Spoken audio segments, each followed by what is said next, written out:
மனம் மங்கி நின்ற ஞானமும் துலங்குதே.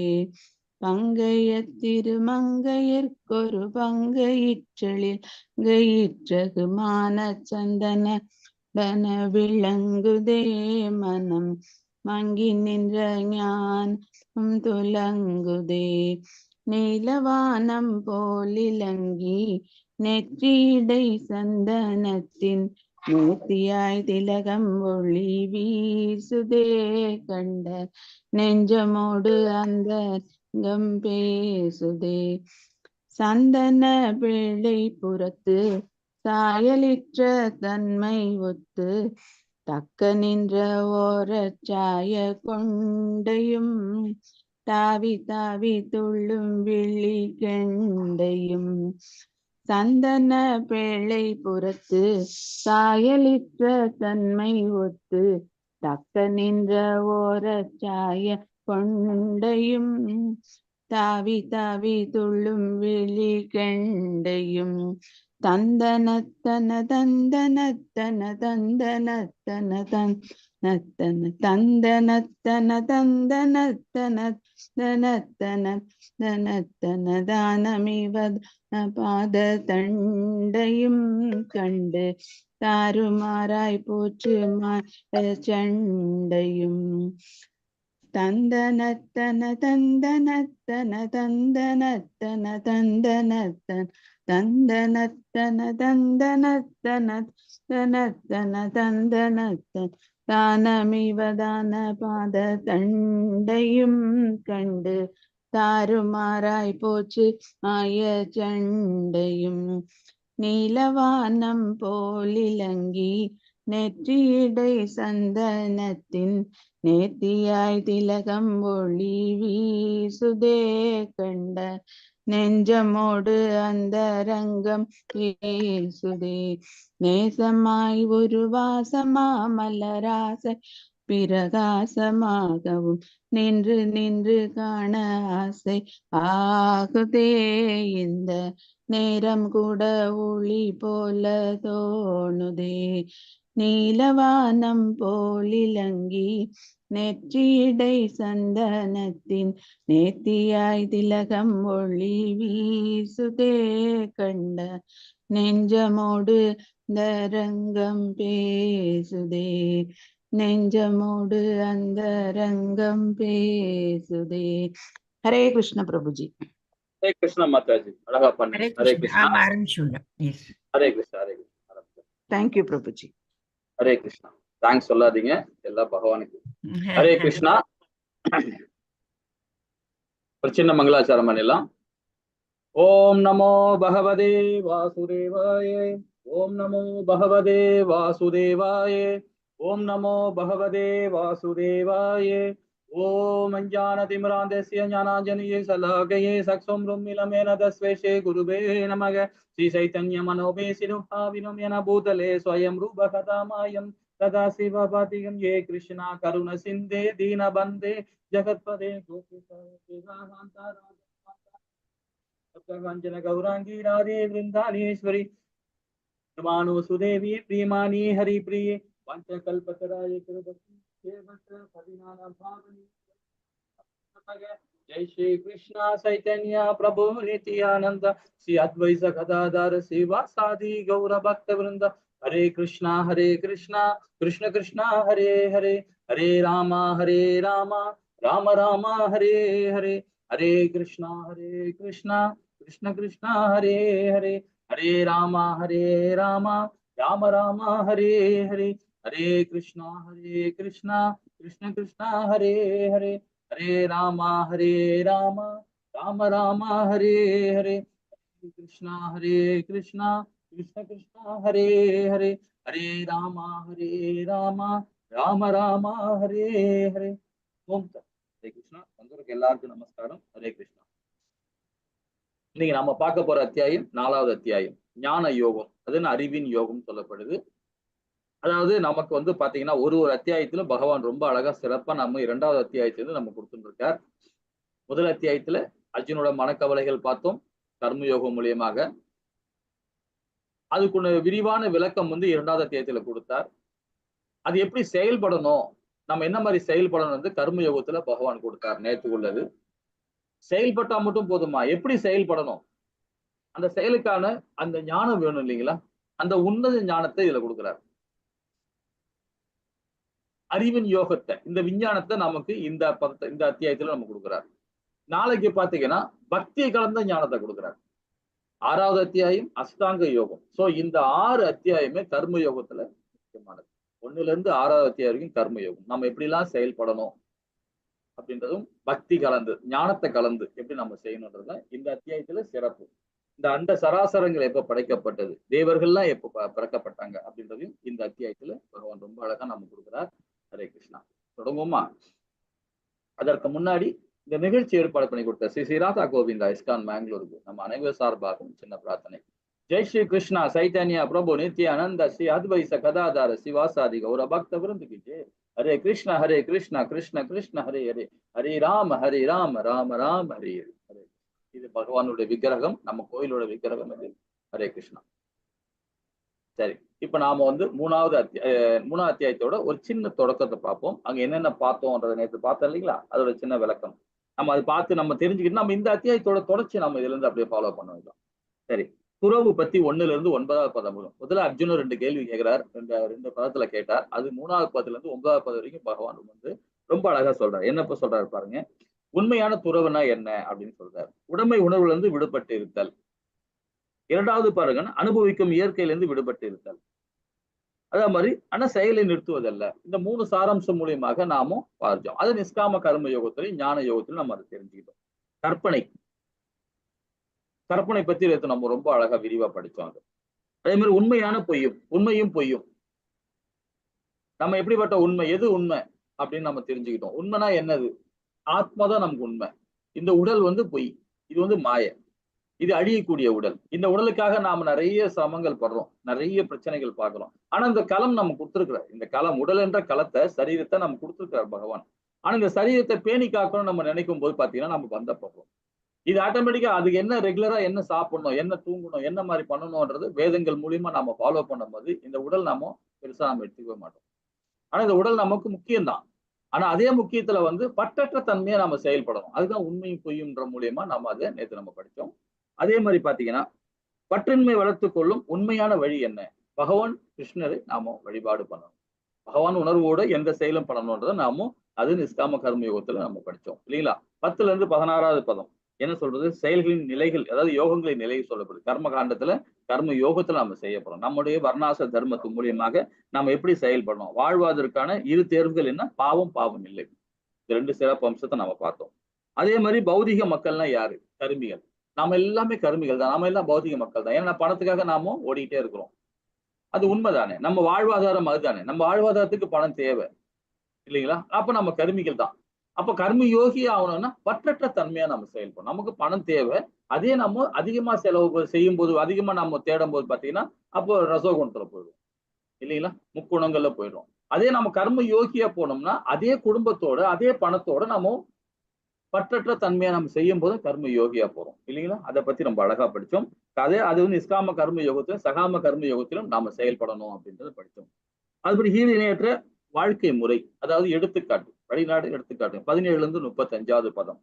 அது என்ன சொல்றது? உதாரணம் அமைப்பதற்கு நாம யாரு முதல்ல மற்றவங்க உபதேசம் பண்றது முன்னாடி நாமும் சரி பண்ணிக்கணும். நம்ம முதல்ல சரி நம்ம பிள்ளைகளுக்கும் சரி, நம்மளுக்கு பேர பிள்ளைகளும் சரி, நம்ம சமுதாயத்துக்கு சரி, யாருக்கா இருந்தாலும் நம்ம உபதேசம் பண்ணாம நாம சரியா இருக்கணும். அதை கரெக்டா நம்ம ஃபாலோ பண்ணணும் இல்லைங்களா? அது ரொம்ப அழகா எடுத்து படிச்சோம். அதாவது உபதேசத்துக்கு முன் தகுந்த சுய ஒழுக்கம் வேணும். இது 2மே நமக்கு இம்பார்ட்டன்ட். அதுதான் எடுத்துக்காட்டு வழிநடத்துன்னு சொல்லப்படுது. 36ல இருந்து 43வது பதம் என்ன சொல்லுது? ஆன்மீக வாழ்வின் மாபெரும் சவால் எது தெரியுங்களா? காமம் தான். அந்த காமம் எங்க இருந்து வரும்? பற்றுனால வரும். பற்றுனால எங்க வரும்? மோகம் பற்று, அதுக்கப்புறம் என்ன வரும்? காமம் உருவாகுது. காமத்தினால நம்ம என்ன பண்றோம்? கோபம் அடைகிறோம். கோபம் பண்றோம், கண்டிப்பா நம்ம வீழ்ச்சி அடைகிறோம். அதை பத்தி ரொம்ப படிச்சோம். எவ்வாறு சினத்தை நண்பனாக்குவது, சினத்தை எப்படி நண்பனாக்குவது, ரொம்ப அழகா அதை பத்தி நேற்று நாம விரிவா நம்ம படிச்சோம். இந்த எதிரியை எவ்வாறு கண்டுபிடித்து வீழ்த்துவதுன்னு பாத்தீங்கன்னா முக்கியமா என்ன பண்ணா நம்மளுடைய புத்தி, நம்மளுடைய அறிவை, நம்ம ஞானத்தை நம்ம என்ன பண்ணோம்? கீதையை படிக்கிறது, உபநேசங்களை படிக்கிறது, புராணங்களை படிக்கிறது, வேதங்களை படிக்கிறது, இந்த மாதிரி நாட்டங்கள் போகும்போது ஆட்டோமேட்டிக்கா நம்ம அந்த ஞானம் விருத்தி அடைகிறது இல்லைங்களா? ஹரே கிருஷ்ணா. அதே மாதிரி மனம் எப்படி கண்ட்ரோல் பண்ண முடியும்? பகவானோட ஹரிநாமத்தை சொல்லிக்கிட்டே இருக்கணும். பகவான் நாமத்தை சொல்லிடும். உங்களுக்கு தகுந்த நாமம் எப்படி பகவான் நாமம் வருது? ஹரே கிருஷ்ணா சொல்லலாம், ஹரே ராமான்னு சொல்லலாம், ஹரே கோவிந்தான்னு சொல்லலாம், ஹரே மாதவான்னு சொல்லலாம், ஹரே கேசவான்னு சொல்லலாம். அவங்க எப்படி வேணாலும் பகவான் நாமத்தை சொல்லிட்டே இருக்கலாம். அப்ப சொல்ல சொல்ல மனது எப்படி ஆகணும்? உங்களுக்கு கண்ட்ரோல் இருக்கணும் இல்லைங்களா? ஹரே கிருஷ்ணா. அதே மாதிரி பாத்தீங்கன்னா புலன்கள் கட்டுப்பாடு. ஆட்டோமேட்டிக்கா புலன் கட்டுப்பாடு வந்துடும். பாக்குறதும் கேட்கறதும் காதால கேட்கறதும் சரி, வாயால பேசுறதும் சரி, வாயால உண்றதும் சரி, கையால நடக்கிறதும், கையால நம்ம எந்த வேலையை செஞ்சாலும் சரி, காலால் நடக்கிறது எல்லா செயலுமே பகவானை மையப்படுத்தி நம்ம செயல்படும் போது பாத்தீங்கன்னா புலன்களும் கண்ட்ரோல் ஆகும். மனம் புலன் கண்ட்ரோல் ஆகுனா கண்டிப்பாக இந்த காமத்தையும் இந்த பற்றுல இருந்து இந்த மோகத்திலிருந்து நம்ம விடுதலை கிடைக்குது அப்படின்னு புரிஞ்சுக்கலாம். காதலும் காமம் கண்டிப்பா. காதல் சொல்றவனுக்கு நிறைய பேர் என்ன புரியுவாங்கன்னா அது ஒரு மாதிரி வேற மாதிரி சொல்லுவாங்க. உண்மையான காதல் என்ன? தர்மம். அது தர்மம். இப்ப மனைவி கிட்ட நம்ம எப்படி தர்மமா இருக்கணும்? தர்மம் நம்மளுடைய கடமை என்ன? அதுதான் தர்மம். அது காதலா சொல்றாங்க. அது ஆக்சுவலா காதல் கிடையாது. நம்ம பாத்தீங்கன்னா ஒரு மனைவிக்கு, ஒரு கணவனுக்கு, ஒரு பிள்ளைகளுக்கு இதெல்லாம் நம்மளுடைய கடமை. அவங்களுக்கு செய்ய வேண்டிய கடமை. அதுதான் தர்மம் சொல்லப்படுது. அது எப்படி வேணா எடுத்துக்கலாம் இல்லைங்களா? சரி. இப்ப அதே மாதிரி காமத்தின் பல வகைகள் சொல்லப்படுது. நெருப்பின் சுற்றி உள்ள புகை, கண்ணாடியில் படிந்துள்ள அழுக்கு, அதே மாதிரி கருக்குள் உள்ள குழந்தை. இந்த 3 ஸ்தானத்திலும் நம்ம தெளிவா படிச்சோம் இல்லைங்களா? சரி. இன்னைக்கு பார்க்கவும் 4வது அத்தியாயம். 4வது அத்தியாயத்துல ரொம்ப அழகா பகவான் நமக்கு கொடுக்கிறார். அதாவது உன்னத ஞானத்தை கொடுக்கிறார். எப்படி கொடுக்குறாரு பாருங்க. பகவான் கிருஷ்ணரை பற்றி ஆழ்நிலை அறிவு 1ல இருந்து 10வது பதம் வரைக்கும் நம்ம பார்க்க போறோம். இன்னைக்கு அதாவது நித்தியமான கல்வி கொடுக்கிறார் பகவான். நித்தியமான ஞானத்தை நம்ம கொடுக்கிறார். பகவான் கிருஷ்ணன் அனைத்து பாதைகளையும் குறிக்கோளாக வர்ணாச அமைப்பையும் உருவாக்கியவராகவும் இருக்கிறார். 11ல இருந்து 15. அதாவது பகவான் தவறான கருத்துக்களையும் நிராகரிக்கிறார். தவறான கருத்துக்களை அகற்றுகிறார், நிராகரிக்கிறார். நமக்கு எப்படி அமைக்கிறார்ன்றதும் நாம இந்த பதங்கள் மூலியமாக நாம பார்க்க போறோம். 16ல இருந்து 24 கர்ம யோகத்துல நம்ம பார்த்தோம் இல்லைங்களா? அதோட செயல்பாடு. கர்ம யோகத்துல பகவான் என்ன பண்றார், பகவானுடைய சக்தி என்ன, நம்மளுடைய சக்தி என்ன அப்படின்றது நம்ம இன்னைக்கு பார்க்க போறோம். ஏன்னா நம்ம எல்லாமே பகவானுடைய அம்சம் தான். நாம எல்லாருமே பகவான்கிட்ட இருந்து வந்தவங்க தான் நாம எல்லாருமே. ஆனா நாம திரும்ப பகவான்கிட்ட போகாம இந்த இடத்துலயே நம்ம வாழ்ந்துட்டு இருக்கோம். தெரியாம மாயத்தால நம்ம வாழ்ந்துட்டு இருக்கோம். அதை பத்தி ரொம்ப அழகா நமக்கு இதுல கொடுக்க போறார். இன்னும் தெளிவா இதுல கொடுக்க போறார். 16ல இருந்து 24வது பதம் வரைக்கும் கொடுக்க போறார். தியாகங்கள், அது தியாகங்கள் ஆழ்நிலை அறிவுக்கு வழிவகுக்கும் சொல்லப்படுறார். 25ல இருந்து 33வது பதம் வரைக்கும். அதாவது யாகங்கள். யாகங்கள்னா எப்படிப்பட்ட யாகங்கள்? நேற்று நம்ம படிச்சோம் இல்லைங்களா? அதாவது பாத்தீங்கன்னா யாகங்கள்னா சத்திரியன், சூத்திரன், வைசியன், பிராமணன். இவங்க 4 பேருமே யாகங்களை உருவாக்குறவங்க தான். அவங்க பணியை அவங்க கரெக்டா செய்யணும் இல்லைங்களா? நாம அது அந்த வர்ணங்களை தேர்ந்தெடுக்கிறது யாரு? சமுதாயமோ, நம்மளுக்கு பிறப்போ, உண்மையான பிறப்போ நம்ம சமுதாயமே கிடையாது. நாம தான் தீர்மானிக்கிறோம். நாம எந்த வர்ணங்களை நாமோ பணி செய்கிறோமோ, எந்த வர்ணங்களை நாமோ சேவை செய்கிறோமோ, எந்த வர்ணங்களை நாம செயலாற்றுகிறோமோ அதுதான் நம்மளுடைய வர்ணங்கள். இது சமுதாயமோ இல்லைன்னா நம்மளுடைய பிறப்போ, நம்மளுக்கு சமுதாயம் மீதும் பிறப்போ தேர்ந்தெடுக்க கிடையாது. இது பகவத்கீதை நல்ல அழகா சொல்லப்படும் இல்லைங்களா? அப்போ தியாகங்கள் என்ன மாதிரி தியாகங்கள் பண்ணோம்? நீ பிராமண குவாலிட்டில இருந்தா நீ பகவானுக்கு பக்தி கொடு. சத்திரிய குவாலிட்டில இருந்தா நீ சமுதாயத்துக்கு தொண்டு செய். வைஷ்ணவனுக்கும் அப்படிதான். ஒரு வியாபார விருத்தி பண்ண, அந்த வியாபாரத்துல ஒரு தரமான பொருள் மக்களுக்கு கொடு. அதே மாதிரி கவர்மெண்ட்டுக்கு கரெக்டா வரி கட்டு, வரி கட்டு, கப்பம் கட்டுன்னு சொல்லப்படுது. இதுதான் உண்மையான இது. சூத்திரனா ஒரு நியாயமான வேலையை நீ பார்க்கணும். 8 மணி நேரம் வேலையை பாரு, கரெக்டா 8 மணி நேரம் போகணும். அதுல ஜிக்சக்கா பண்ணினா அப்ப அவன் என்ன பண்ணுவான்? பிசினஸ் பண்றவன், தொழில் பண்றவன் திருப்தி அடைய மாட்டான். அப்ப எப்படி அவன் சம்பளம் கொடுக்க முடியும்? எப்படி கவர்மெண்ட் முன்னேற முடியும் இல்லைங்களா? அந்த சூத்திரோட செயல் என்னவோ அது கரெக்டா அவன் ஃபாலோ பண்ணும். இது வேதத்துல ரொம்ப அழகா கொடுக்கப்பட்டது. அப்ப அதே மாதிரி ஆழ்நிலை அறிவின் சுருக்கம் கொடுக்கிறார். 34ல இருந்து 42வது பதம் கொடுக்கிறார். இது 26ல இருந்து 42 பதம் வரைக்கும் பாத்தீங்கன்னா யாகங்களை பத்தி ரொம்ப அழகா நமக்கு இதை கொடுக்குறாங்க. சரி, இப்ப நாம உள்ள போவோம். முதல்ல இந்த பகவத்கீதையை பத்தி நம்ம தெரிஞ்சுக்கிறோம். இப்ப நம்ம எல்லாம் பகவத்கீதையை பத்தி நம்ம என்ன நினைச்சுக்கிறோம்? பகவான் அர்ஜுனனுக்கு உபதேசம் பண்றார் அப்படின்னு நம்ம நினைச்சுட்டு இருக்கோம். உண்மைதானே இல்லைங்களா? அது ஏன் தேர்ந்தெடுத்தாங்கன்னு சொல்லிட்டு ஒரு மாதாஜி ரொம்ப அழகா முதல் நாள்ல கேட்டாங்க. பகவான் ஏன் அர்ஜுனனை மட்டும் தேர்ந்தெடுத்தாங்க அப்படின்னு கேட்டாங்க இல்லைங்களா? அதுக்கு பாத்தீங்கன்னா நம்ம நரநாராயணா இருந்தாங்க, அதனால தேர்ந்தெடுத்தாங்க. அது நிறைய விளக்கம் கொடுக்கலாம். இப்ப நம்ம அதுக்கு போக வேண்டாம். இப்ப பகவத்கீதையை ஏன் அர்ஜுனனுக்கு கொடுத்தாருன்றதை நம்ம ஒரு அளவுக்கு தெரிஞ்சு வச்சுருக்கிறோம். ஆனா இதுல இன்னொரு விசேஷம் பார்த்தீங்கன்னா 120 மில்லியன் ஆண்டுகளுக்கு முன்பாகவே பகவான் இந்த பகவத்கீதையை உபதேசம் பண்ணியிருக்கிறார். யாருக்கிட்ட பாத்தீங்கன்னா சூரிய தேவன் கிட்ட கொடுத்திருக்கிறார். 120 மில்லியன் ஆண்டுகளுக்கு முன்பாகவே பகவான் இந்த இந்த விஞ்ஞானத்தை விவாஸ்வானுக்கு கொடுத்துருக்காரு. விவாஸ்வான்றது சூரிய பகவான். அவருக்கு நிறைய நாமங்கள் இருக்கு. சூரிய பகவான் எல்லாருக்கும் நாமங்கள் நிறைய இருக்கிற மாதிரி அவங்களுக்கு நாமம் இருக்கு. ஸோ பகவான் வந்து சூரிய பகவானுக்கு உபதேசம் பண்ணியிருக்காரு. அப்போ அந்த காலகட்டத்துல வந்து பாத்தீங்கன்னா சரியா அந்த அந்த இதை வந்து யாருமே கீதையை வந்து சரியா படிச்சு அதை ஃபாலோ பண்ணாம இருந்தாங்க. நிறைய பேர் வந்து அதை ஃபாலோ பண்ணாம இருந்ததுனாலதான் ஒரு குறிப்பிட்ட வருஷம் அதை ஒரு குறிப்பிட்ட சத்தியுகத்தோட அதை ஃபாலோ பண்ணியிருக்காங்க. அடுத்த யுகத்துலதான் கொஞ்சம் தடுமாற்றம் இருக்கு. அதே ராமபிரான் வந்து அடுத்த யுகத்துல வரும்போது அவரு அவதாரம் கொடுக்கும் போது கூட பாத்தீங்கன்னா அப்ப கூட வந்து இந்த கீதையை எல்லாருமே ஃபாலோ பண்ணியிருக்கிறாங்க. அந்த உபநேசங்கள்லாம் ஃபாலோ பண்ணியிருக்காங்க. எல்லாமே ஃபாலோ பண்ணியிருக்காங்க. அதுக்கப்புறமா அவருடைய ராமபிரானோட மூதாதிரிகளும் சரி, ராமபிரானோட அவங்களுடைய வாரிசுகளும் சரி, அதுக்கப்புறமா வர வர வர என்ன ஆச்சுன்னா அதை யாருமே சரியா ஃபாலோ பண்ணல. இதையே சரியா ஃபாலோ பண்ணல. அதை ஃபாலோ பண்ணாதனால்தான் துவாரயுகத்துல வந்து நம்ம நிறைய அதர்மங்கள்ல பெருகிட்டு. அப்போ நம்ம அதை வந்து உடனே என்ன பண்றாரு பகவான் அவதாரம் கொடுக்கிறார். அவதாரம் கொடுத்து இந்த தர்மத்தை நிலைநாட்டுறதுக்காக அதர்மத்தை அழிக்கிறார். இந்த போர்ன்ற ஸ்தானத்தை உருவாக்கி அது எல்லாத்தையுமே அழிக்கிறார். இதன் மூலியமா தான் இந்த அடுத்தது கலியுகத்திலேயாவது நம்ம வந்து முக்தி அடையணும். எல்லா ஆத்மாக்களும் நல்வழியில போகணும். ஏன்னா கலியுகம் வந்து ஒரு இரும்பு யுகம் சொல்லுவாங்க. அந்த இரும்பு யுகத்துல வந்து பாத்தீங்கன்னா யாருமே நம்ப மாட்டாங்க. தாயை மகனை நம்பாது, கணவரை நம்பாது, பிள்ளைகளை நம்பாது, யாரையும் நம்ப மாட்டாங்க. எல்லா உறவுகளும் எல்லா ஒரு இடத்துலயுமே அந்த ப்ராப்ளம் இருக்கு. ஸோ இது கலிகாலம். இந்த கலிகாலத்துல எப்படி அவங்க வாழ்க்கையை கொண்டு போகணுன்றது கீதையை வந்து பகவான் என்ன பண்றார், அதுக்காகவே இந்த அவதாரம் கொடுக்குறார்.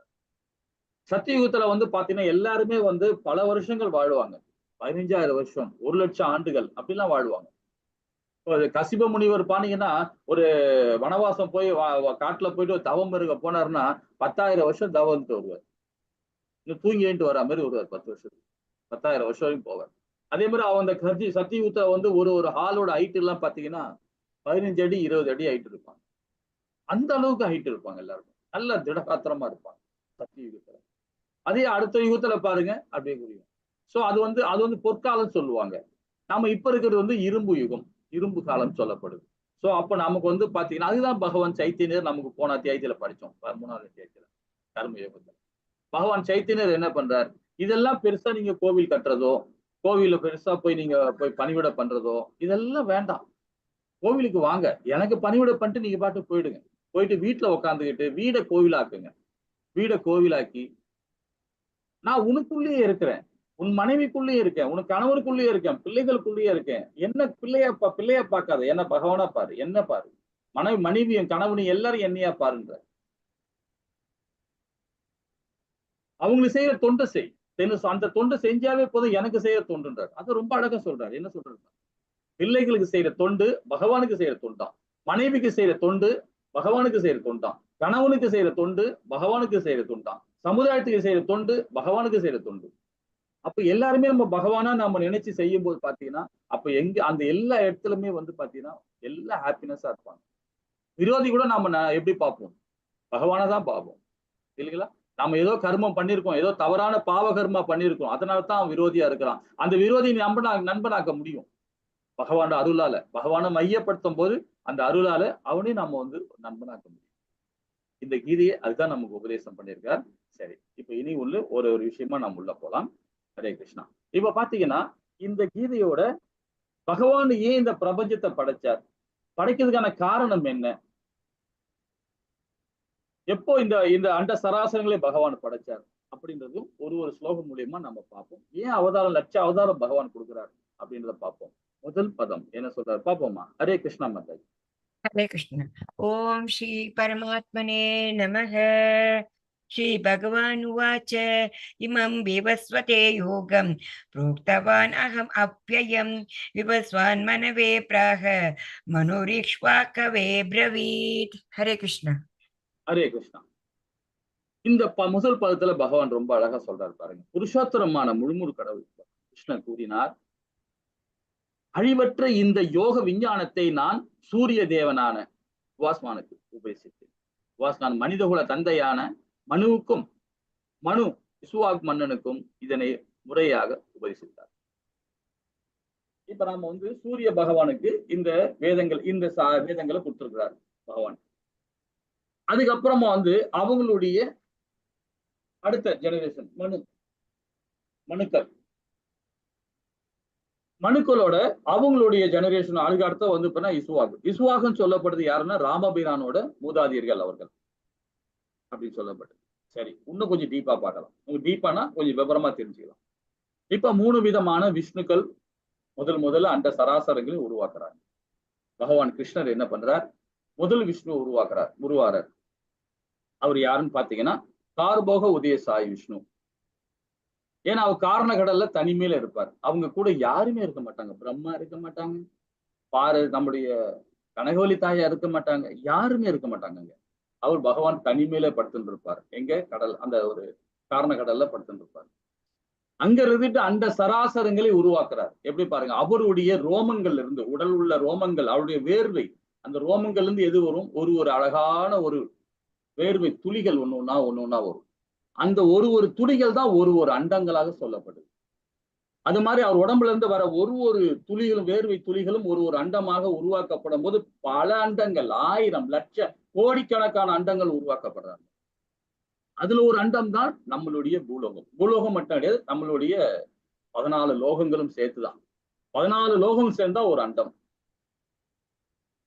அப்ப அந்த ஒரு அண்டத்தை மாற்றம் நம்ம பார்த்துட்டு இருக்கோம். ஆனா இது மாதிரி பல அண்டங்கள், கோடிக்கணக்கான அண்டங்கள் பகவான் படைச்சிருக்கிறார். நமக்கு ஒரு பிரம்மா கிடையாது, பல கோடி பிரம்மாக்கள் இருக்காங்க. நமக்கு தெரிஞ்சது 4 தலை பிரம்மா மட்டும் தான். நமக்கு தெரிஞ்சு ஒரு சூரியன் தான் தெரியும், ஒரு சந்திரன் தான் தெரியும். ஆனா அது மாதிரி பல நட்சத்திரம், பல சூரியன், பல பிரம்மாக்களை படைச்சிருக்கார் பகவான். இப்ப இந்த ஒரு அண்டத்துல மாத்திரம் நம்ம பார்த்தோம். இது ஒரு சின்ன ஒரு ஸ்டோரி கூட சொல்லலாம் பாரு. ஸ்டோரி இல்ல, இது வந்து புராணத்துல உள்ளது. என்ன பாத்தீங்கன்னா, பிரம்மா வரார்.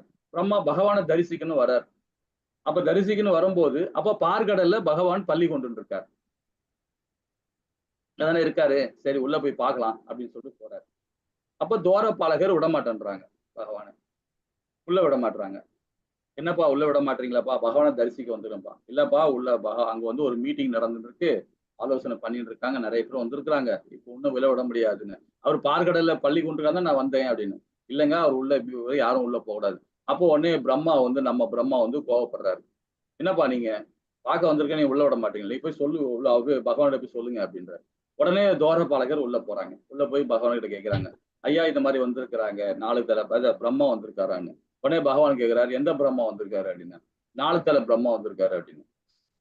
சரி, கொஞ்ச நேரம் இருக்க சொல்லு, வெயிட் பண்ண சொல்லு, முடிட்டோம், மீட்டிங் முடிஞ்சோன்னா வர சொல்றேன் அப்படின்றாரு. திரும்ப வந்து இவர் போய் பிரம்மா கிட்ட அந்த துவாரபாலகர் சொல்றாங்க, இது மாதிரி கொஞ்ச நேரம் வெயிட் பண்ண சொல்றாருன்னு. 4 தலை பிரம்மா வந்திருக்கிறேன், என்னோட தரிசிக்க விட மாட்டேன்னா என்ன அர்த்தம் இது அப்படின்னு. இல்லைங்க, பகவான் தான் சொன்னாருங்க அப்படின்னா. நீங்க போய் சொல்லுங்க, கடுமையா சொல்லுங்க சொல்லி திரும்பவும் போறாப்புல துவாரபாலகர். போய் பகவான் சொன்னா, பகவான் ஒரு மாதிரி சொல்லிட்டு சரி வர சொல்லு அப்படின்னு சொல்லி சிரிச்சுக்கிட்டே வர சொல்றாரு. அதுக்கப்புறம் பிரம்மா உள்ள போறாரு. பிரம்மா உள்ள போனா ஆதிசேஷன் மேல பகவான் உட்காந்துக்கிட்டு பாத்தீங்கன்னா, அது பக்கத்துல இருக்கவங்க ஏகப்பட்ட பிரம்மாக்கள் உட்கார்ந்துருக்காங்க. இவருக்கு 4 தலை தான், அங்க 10 தலை, 7 தலை, 4 தலை, 3 தலை, 5 தலை, ஏகப்பட்ட தலை பிரம்மாக்கள் உட்காந்துருக்காங்க. நம்ம பிரம்மா பார்த்துட்டு அப்படியே மிரண்டு போறாரு. இவ்வளவு பேர் இருக்காங்களா? அப்பதான் பகவான் சொல்றாரு, நீ ஒரு அண்டத்துக்கு மாத்திரம்தான் பிரம்மா, இது மாதிரி 1000 அண்டங்கள் இருக்கு எனக்கு அப்படின்னு படைக்கப்பட்டிருக்கேன். பிரம்மாக்கே அந்த கதி. அப்பதான் பிரம்மா வந்து ரொம்ப அழகா சமயத்தை ரொம்ப அழகா அங்க பாராயணம் பண்றாரு பகவான். எதுக்கு சொல்ல வர்றேன்னா, பிரம்மாவும் ஒரு எல்லைக்கு உட்பட்டவர் தான், அவரும் ஒரு ஆத்மா தான். பகவானும் அவருடைய தேவர்கள் எல்லாருமே பகவானுக்கு உட்பட்டவங்க தான், அவங்களுடைய கட்டுப்பட்டவங்க தான் பகவானுக்கு.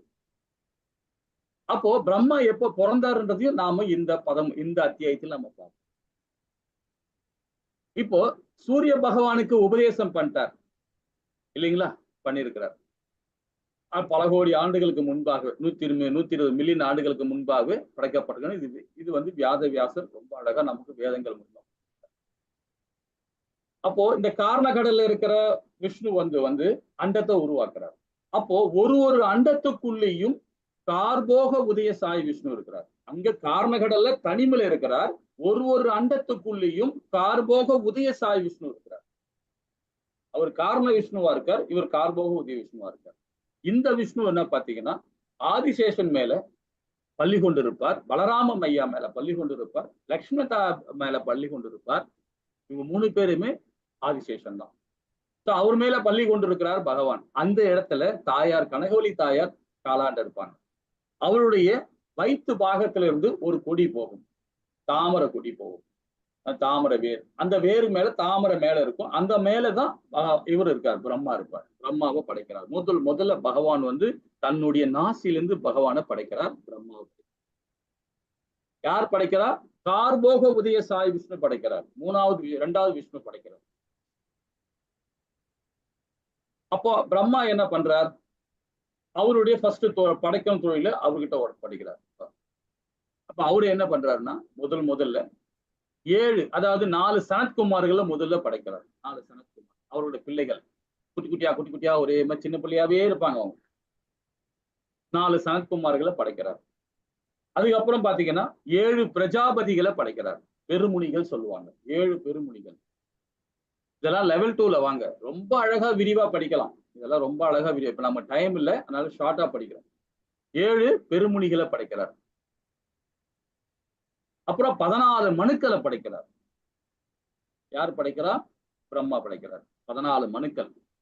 ஒரு 14 மனுக்கள்லையும் பாத்தீங்கன்னா அந்தந்த வம்சங்கள் உருவாகுது. 7 பிரஜாபதிகளும் இப்ப கசிப முனிவர் எடுத்துங்களேன், ஏகப்பட்ட அவங்க கசிப முனியோட பிள்ளைகள் தான் தேவர்கள். கசிப முனியோட பிள்ளைகள் தான் அசுரர்கள். திதிக்கும் அதிதிக்கும் பிறந்தவங்க தான் இவங்க எல்லாமே. திதிக்கு பிறந்தவங்க அசுரர்கள், அதிதிக்கு பிறந்தவங்க தேவர்கள். 12 ஆதித்யர்கள் தான் தேவர்களை உருவாக்குறாங்க, படைக்கிறாங்க. சோ இது மாதிரி ஒரு இது பண்றாங்க. அப்போ அந்த 7 பிரஜாபதிகள் சாதாரண ஆளு கிடையாது. அவங்கதான் வந்து எல்லா உயிரினத்தையும் உருவாக்குறாங்க. இந்த 14 மனுக்களும் வம்சங்களை உருவாக்குறாங்க. இப்ப நாம இருக்கிறது 7வது மனுக்கள்ல நாம இருக்கோம். 6 மனுக்கள் முடிஞ்சு 7வது மனுக்கள்ல நாம இருக்கிறோம். இன்னும் 6 மனுக்கள் இந்த பூமியோட லைஃப் இருக்கு. இந்த பூலோகத்தோட லைஃப் வந்து இன்னும் 6 மனுக்களோட லைஃப் இருக்கு. நமக்கு இதை பத்தி எல்லாம் விரிவா இந்த அத்தியாயத்துல விரிவா படிக்கலாம். மனுக்களுக்கு அதுக்கப்புறமா இசுவாக் மன்னர், அதாவது மனிதகுல தந்தையான இசுவாக் மன்னர் அவரை உருவாக்குறாங்க. மனுக்கள் மூலியமா அது இசுவாக் வராது. இசுவாகத்தை வந்த பிறகுதான் ஒரு வம்சங்கள், ரகு வம்சம், சூரிய வம்சம், அது மாதிரி ஒரு வம்சமா உருவாக்கப்படுது. இசுவாகு வேற யாரும் இல்லை, ராமபிரானோட மூதாதையர்கள் தான் அவங்க. ஓகேங்களா? சரி, இப்ப இது வரைக்கும் நம்ம தெரிஞ்சு வச்சுக்கணும். இன்னும் வர ஒரு பதம் மூலியமா நம்ம இன்னும் விவரமா படிக்கலாம். ஹரே கிருஷ்ண மாதாஜி. 2வது பதம். ஹரே கிருஷ்ண. एवं परंपरा प्राप्तम् इमं राजर्षयो विदुः सकाले नेह महता योगो नष्ट परन्तप. हरे कृष्ण. ஹரே கிருஷ்ணா. உன்னதமான இவ்விஞ்ஞானம் சீடர்களின் சங்கிலி தொடர் மூலமாக பெறப்பட்டு அவ்வாறு புனித மன்னர்களால் உணரப்பட்டது. ஆனால் காலப்போக்கில் இத்தொடர் விட்டு போகவே இவ்விஞ்ஞானம் மறைந்து விட்டது போல தோன்றுகிறது. ஏன்னா பகவான் வந்து 120 மில்லியன் ஆண்டுகளுக்கு முன்பாக இது உபதேசம் பண்ணியிருக்கிறார் சூரிய பகவானுக்கு. அது யாரும் வழிமுறை பண்ணாம, மன்னர்கள் சரியா பண்ணாம விட்டதனாலதான் இந்த விஞ்ஞானம் திரும்பவும் தொடங்கப்பட்டது. எப்படி பாருங்க, அதாவது சங்கிலி தொடர்கள் தான் எப்படி பாருங்களா, ஒரு 4 விதமான சம்பிரதாயங்களை உருவாக்குறார் பகவான். 4 விதமான சம்பிரதாயங்கள். நம்ம முதல் அத்தியாயத்தில இதை பத்தி படிச்சோம், 2வது அத்தியாயத்தில இதை பத்தி படிச்சோம் இல்லைங்களா?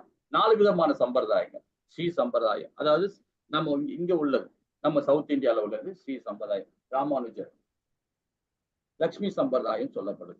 நாம படிக்கிறது வந்து பாத்தீங்கன்னா எந்த சம்பிரதாயம் படிக்கிறோம்? கௌடிய சம்பிரதாயம், பிரம்ம கௌடிய சம்பிரதாயம். உத்தர சம்பிரதாயம் சிவ சம்பிரதாயம் சொல்லப்படுது. சிவனடியார்கள் சிவ சம்பிரதாயம் சொல்லப்படுது. சனத்குமார்கள் பிரம்மாவுடைய 4 புதல்வர்கள் இருக்காங்க இல்லையா, அந்த வம்சம் சனத்குமார்கள். சோ இந்த 4 ஆசிரமங்கள் தான் முதல்ல பகவானால ஏற்படப்பட்டது, உருவாக்கப்பட்டது. அப்போ அதன் மூலியமா இந்த விஞ்ஞானத்தை அவங்க மூலியமா போதிக்கணும்ன்றதான் வேதங்களும் உபநேசங்களும் புராணங்களையும் இது அவங்க மூலியமா தான் உபதேசம் பண்ணணும்னு சொல்லப்படும். அதுல வர சங்கிலி தொடர்கள்லாம் அவங்க அதுக்கப்புறம் ஆச்சாரி, அவங்க சிஷியன் அவங்க அந்த மாதிரி ஆச்சாரிகள் மூலியமா தான் நம்ம வந்து இந்த கீதையை படிக்கணும், வேதங்களை படிக்கணும். வேற யாரோ ஒருத்தர் அரைகுறையா படிச்சுட்டு அவங்களுடைய புக்கை வாங்கி படிக்கவே கூடாது. அது அதர்மம்.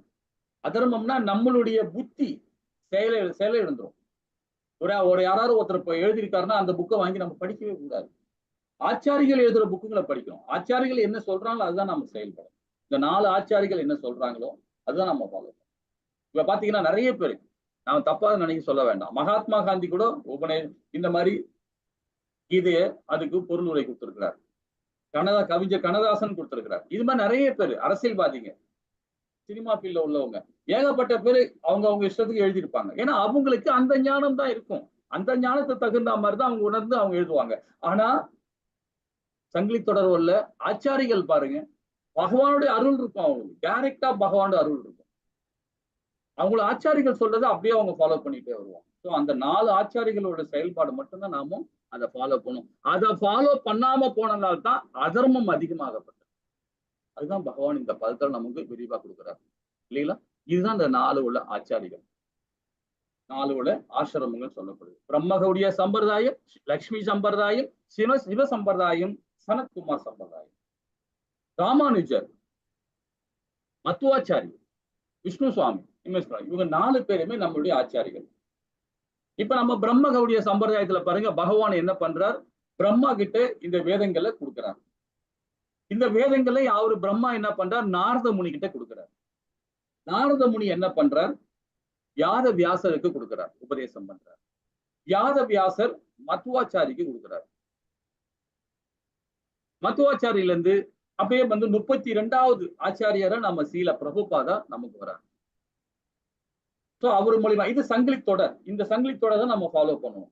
அதே மாதிரி இங்க லட்சுமி சம்பிரதாயத்துல ராமானுஜர், அவருடைய சங்கிலி தொடர், அவங்களுடைய அடுத்த சிஷியம் யாரு, அடுத்த சிஷியம் யாரு, அடுத்த சிஷியம் யாரு, அப்படியே அதை அப்படியே ஃபாலோ பண்ணி இப்ப யாரு இருக்கா அவங்ககிட்ட நாம அடிபணிந்து அந்த குருவை ஏத்துக்கிட்டு நம்ம இந்த வேதங்கள் மூலியம் அவங்க மூலியமா வேதங்களை படிக்கணும்.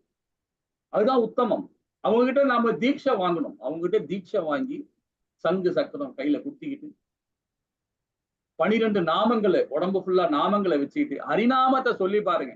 நாமத்தை யாரெல்லாம் உடம்பு ஃபுல்லா 12 இடத்துல வச்சிருக்கிறாங்களோ யம தர்மராஜானு கிட்ட வர முடியாது. நம்ம யம தர்மராஜாவோட கிட்ட வர முடியாது. நம்ம ஹாப்பியா பகவானை மையப்படுத்தி நாம செயல்பட ஆரம்பிச்சோம்னு வச்சுங்களேன், போக போக யம தர்மாவோட கிட்ட வரமாட்டான். ஹரே கிருஷ்ணா. சோ இது ராமானுஜர் ஸ்ரீ சம்பிரதாயம். சிவ சம்பிரதாயம் விஷ்ணு சுவாமி. இதன் மூலியமா நாம என்ன பண்றோம், கீதையையும் உபநேசங்களையும் வேதங்களையும் இதை படிக்கிறோம், சனத்குமார்கள். சோ இந்த 4 பரம்பரை, இந்த 4 பரம்பரா மூலமா தான் நாம இந்த கீதையை நாம படிக்கணும். ஹரே கிருஷ்ணா. இந்த பதம் 5வது பதம் மாதாஜி. ஹரே கிருஷ்ணா. श्री भगवान् उवाच बहूनि मे व्यतीतानि जन्मानि तव चार्जुन तान्यहं वेद सर्वाणि न त्वं वेद परन्तप. हरे कृष्ण. ஹரே அழகா படிச்சீங்க கிருஷ்ணா. இந்த இடத்துல பாருங்க என்ன சொல்றாரு பாருங்க. ஆனால் எப்படி நீங்கள் சமகாலத்தவர், அர்ஜுனன் கேட்கறான். அது நியாயமான கேள்விதானே இல்லைங்களா? அர்ஜுனனும் அவங்களும் 2 பேரும் நண்பர்கள், உறவினர்கள். இப்போ ஒரு குரு சீடியில வந்துட்டாங்க 2 பேருமே. ஆனா அர்ஜுன கேட்கறான் பாருங்க, எப்படி கேட்கறான் பாருங்க. நானும் நீயும் பற்பல பிறவிகளை கடந்து உள்ளோம், ஆனால் அவை எல்லாவற்றையும் நினைவு கொள்ள முடியும். ஆனால் எதிரிகள் தவிக்க செய்பவனே அக்து உன்னால் முடியாதுன்றார் பகவான். ஏன்னா போன பதத்துல அவன் அர்ஜுனன் கேட்கறான், நீ நானும் சமகாலத்துல பிறந்தவன் தானே, உனக்கு மட்டும் எப்படி அந்த ஞானம் இருக்கும், நான் ஏத்துக்க முடியல அப்படின்றான். அதுதான் பகவான் சொல்றாரு, நீ நானும் பற்பல பிறவிகளை கடந்து உள்ளோம்ன்றார். அப்ப நம்ம இதுக்கு முன்னாடி நம்ம 2 பேருமே பிறந்திருக்கண்டான்றார். இப்ப அவங்க 2 பேருக்குள்ள ஒரு கான்வர்சேஷன், அதை விட்டுருங்க. ஆனா நாம எல்லாமே அண்ட சராசரங்கள் எப்போ உருவாக்கப்பட்டதோ அப்பதுல இருந்தே நாம் இருக்கிறோம், இன்னைக்கும் இருக்கிறோம், நாளைக்கும் இருப்போம். நம்ம செய்யற கர்மாத்து மூலியமா நம்ம என்ன கர்மா பண்றோமோ அது மாதிரி இருக்கும் இல்லைங்களா? அப்ப நாம இங்க இருக்கணுமா? இது நம்ம சொந்த வீடா? கிடையாது. நம்ம சொந்த வீடு வைகுந்தம் தான், நம்ம அங்கதான் போய் ஆகணும். அதுதான் பகவான் சொல்றாரு, நீயும் நானும் பற்பல பிறவிகளை கடந்து உள்ளோம். அப்ப நம்ம என்னவா இருந்திருப்போம்? புழுவா இருப்போம், பூச்சியா இருப்போம், எலியா இருப்போம், பூனையா இருப்போம், ஏனையா இருப்போம், ஏதோ ஒரு அனிமலா இருப்போம், மரமாட இருந்திருப்போம். அதுக்கப்புறமா தான் இந்த மனித வாழ்க்கை நம்ம கிடைக்கும், மனித உடல் கிடைக்குது. 84 லட்சம் ஜீவராசிகளை அண்ட சராசரங்களை பகவான் படைக்கிறார். 84 லட்சம் ஜீவராசிகள். இந்த மனித ஜீவராசி மட்டும், இந்த மனித பிறவி மட்டும் பாத்தீங்கன்னா 4 லட்சம் பிறவிகள் இருக்கு. இந்த 80 லட்சம் பிறவிகள் கண்ணுக்கு தெரியாத உயிரினங்கள் 80 லட்சம் பிறவிகள், 80 லட்சம் உடல்கள் இருக்கு, உயிரினங்கள் இருக்கு. இந்த 4 லட்சம் உயிரினங்கள் பாருங்க, இந்த மனித உடல். அப்ப நாம எல்லாம் முதல்ல எடுத்தோடனே நம்ம மனிதனாக பிறக்கப்படுறது கிடையாது. எல்லாருமே எல்லா ஜீவராசிகளுமே பொதுவாதான் வருவோம். கண்ணுக்கு தெரியாத உயிரினமா தான் இருக்கும். அப்புறமா தான் ஒரு பூச்சா வரும், அப்புறம் ஒரு எறும்பா வரும், அப்புறம் ஒரு பெரிய விலங்கா வரும். அதுக்கப்புறமா தான் மரமா வந்து அதுக்கப்புறமா தான் நாம ஒரு மனுஷனாவே வரும். அப்ப நாம எப்படிப்பட்ட உடல் கிடைச்சிருக்கு பாருங்க. நமக்கு அற்புதமான உடல் நமக்கு கிடைச்சிருக்கு. 80 லட்சம் உயிர்வாழியை தாண்டி 81வது லட்சத்துல நாம வந்து இந்த உடல் நமக்கு கிடைச்சிருக்கு, மனித உடல். அப்ப இந்த அற்புதமான இந்த உடலை வச்சு நாம என்ன பண்ணோம்? அதுக்கெல்லாம் அது 5 அறிவு தான் அது எல்லாத்துக்குமே. மரத்து கூட உயிர் இருக்கு, செடி கூட உயிர் இருக்கு, எல்லாத்துக்கும் உயிர் இருக்கு, எல்லாத்துக்கும் சூட்சம உடல் இருக்கு. ஆனா நமக்கு சூத்தல உடல் இருக்கு, சூட்சம உடல் இருக்கு, ஞானம் இருக்கு, பகிர்ந்து பார்க்கிற ஞானம் இருக்கு, பகுத்து பார்க்கிற அறிவு இருக்கு. 6 அறிவு கொடுத்திருக்கிறார். நாம என்ன பண்ணிட்டு இருக்கோம் பாருங்க. மாயத்தால கட்டுண்டு குடும்பம், சமுதாயம் அப்படி இப்படின்னு அப்படியே பிணைச்சு இருக்கிறோம் நம்ம. ஆனா அதெல்லாம் இருக்கணும். ஆனா அதுல பற்றற்ற தன்மையா நம்ம இருந்து பகவானுக்கு பக்தி கொடுத்து அவள் லோகத்துக்கு நம்ம போறதுன்னு வழிபாடு. அது நம்ம வீடு இல்லைங்களா? அதுதான் பகவான் சொல்றாரு. பற்பரப்பிலையும் நானும் நீயும் கடந்து உள்ளோம், ஆனால் என்னால் அதை உணர முடியும், ஆனால் உன்னால முடியாதுடான்றார். யாரு? நரனா இருந்தவன் அர்ஜுனன். பகவானுக்கு நரநாயகனா இருந்தவங்க 2 பேருமே. ஆனா நரனுக்கு அந்த சக்தி கிடையாது, நாராயணருக்கு எனக்கு அந்த சக்தி உண்டுடான்ற. அப்ப நாம எல்லாம் பாருங்க. ஆனாலும் பகவானை மையப்படுத்தி நம்ம செயல்படும் போது பாத்தீங்கன்னா, போன அத்தியாயத்துல ஜடபரதரை பார்த்தோம் இல்லைங்களா? ஜடபரதர் என்ன பண்றாரு? மான நினைச்சு இறக்கும் போது மானா நினைச்சனால அடுத்த பிறவி மானா போனாரு. மானால இருக்கும் போது கூட பாருங்க, அந்த சூட்சம உடல்ல அந்த பொய் அகங்காரம் மனம் வித்தி இருந்து போன பிறவியில் நாம எப்படி இருந்தோம்னு அந்த ஞானத்தை எல்லாருக்கும் கொடுப்பாரு. எல்லாருக்கும் கொடுப்பாரு பகவானோட அருளோட. அது சூட்சம உடல். ஹரே கிருஷ்ணா. சரி, இப்போ நாமும் பிரம்மாவுடைய லைஃப் பார்க்கலாம். இது வந்து ஒரு மேக்ஸ் மாதிரி, மேத்தமெட்டிக்ஸ் மாதிரி தான். எல்லாம் கொஞ்சம் டிஃப்ரெண்டா இருக்கும். இது படிக்கணும், ஆனா இதெல்லாம் தெரிஞ்சுக்கணும். இப்ப நம்ம கலியுகத்துல இருக்கிறோம், இரும்பு யுகத்துல இருக்கிறோம். 4 யுகங்கள் சேர்ந்தது ஒரு சதுர யுகம் சொல்லுவாங்க, ஒரு மகா யுகம் சொல்லுவாங்க, ஒரு திவ்ய யுகம்னு சொல்லுவாங்க. இப்ப 4 யுகத்துல வந்து ஃபர்ஸ்ட் நம்ம வந்து கடைசி யுகத்தை பார்ப்போம். முதல்ல நம்ம இருக்கிற யுகத்தை முதல்ல பார்ப்போம். கலியுகம் 4,32,000 வருடங்கள் வந்து கலியுகத்தோட லைஃப். இந்த பூமி லைஃப் அது வேற, விட்டுருங்க. பூமி லைஃப் விட்டுருங்க. நம்மளுடைய கலிகாலத்தோட லைஃப் வந்து பாத்தீங்கன்னா 4,32,000 ஆண்டுகள் சொல்லப்படுது. அதே துவாரயுகத்துல பாத்தீங்கன்னா அந்த 4,32,000 திருப்பி ஒரு 4,32,000 ஆட் பண்ணணும்.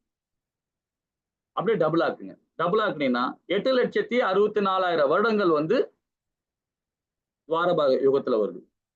இந்த 2 யுகமே சேர்ந்தாவே 12 யுகம், அது 12,000 யுகங்கள் உருவாக்கப்படுது. 12,96,000 வருடங்கள் சொல்லப்படுது. இது திராத யுகம். திராத யுகத்துல 4,30,000 ஆட் பண்ணீங்கன்னா 12,96,000 வருடங்கள் திராத யுகத்துல வரும். அதுலயும் திரும்பவும் வந்து கலியுகத்தை திருப்பி ஆட் பண்ணும். 12,92,000 வருஷத்தை திருப்பி ஆட் பண்ணீங்கன்னா 17,28,000 ஆண்டுகள் வந்து சத்தியுகம் வருது. சத்தியுகத்தோட லைஃப் வந்து பாத்தீங்கன்னா 17,28,000 வருடங்கள் வருது. இந்த 4 யுகங்களும் சேர்த்து பாத்தீங்களா? இந்த 4 யுகங்களும் சேர்க்கணும். இந்த 4 யுகங்கள் சேரும்போது தான் வந்து ஒரு திவ்ய யுகமா சொல்லணும். ஒரு திவ்ய யுகம். 71 திவ்ய யுகம் சேர்ந்தது ஒரு மன்வந்தரம் சொல்லுது. 71 திவ்ய யுகம் சேர்ந்தது ஒரு மன்வந்தரம். இதெல்லாம் போட்டோ எடுத்து வச்சுங்க, ஸ்கிரீன்ஷாட் எடுத்து வச்சுங்க. அப்புறம் நீங்க டைம் ரொம்ப பாருங்க. 71 திவ்ய யுகம் சேர்ந்தது ஒரு மன்வந்தரம். ஓகேங்களா? அப்போ 14 மன்வந்தரம் சேர்ந்ததுதான் ஒரு கல்பம். 16 மன்வந்தரம் சேர்ந்ததுதான் ஒரு கல்பம். இப்போ 71 திவ்ய யுகம் சொல்லும் போது 71 ரவுண்டு. இப்ப நம்ம ஒரு மணி சொல்றீங்களா, 1 ஹவர் சொல்றோமோ என்ன பண்றோம்? அந்த பெரிய முள்ளு 1ல இருந்து 12 வரைக்கும் போறது வந்து ஒரு யுகம் சொல்லப்படுது. அது மாதிரி 71 சுத்தி வந்தாதான் ஒரு மன்வந்தரம். மன்வந்தரம் சொல்றது நம்ம இப்ப இருக்கிறது வந்து பாத்தீங்கன்னா 7வது மனுக்கள்ல நாம இருக்கோம். 6 மன்வந்தரம் முடிஞ்சு 7வது மன்வந்தரம் நாம இருக்கிறோம். அப்ப பாதி பூமியோட லைஃப் வந்து பாதி தாண்டிட்டோம். இன்னும் பாதி லைஃப் இருக்கு நமக்கு. இந்த பூமியோட லைஃப் இருக்கு. ஆனா அழிக்கும். பூமியோட உள்ள உயிரினங்கள் அழியுமே தவிர பூமி தான் அப்படியே இருக்கும். பூலோகம் இந்த அண்டம் அப்படியேதான் இருக்கும். ஆனா உயிர்கள்லாம் அழிக்கப்படும். அது எப்பன்னு சொல்லப்பா இப்ப படிப்போம்.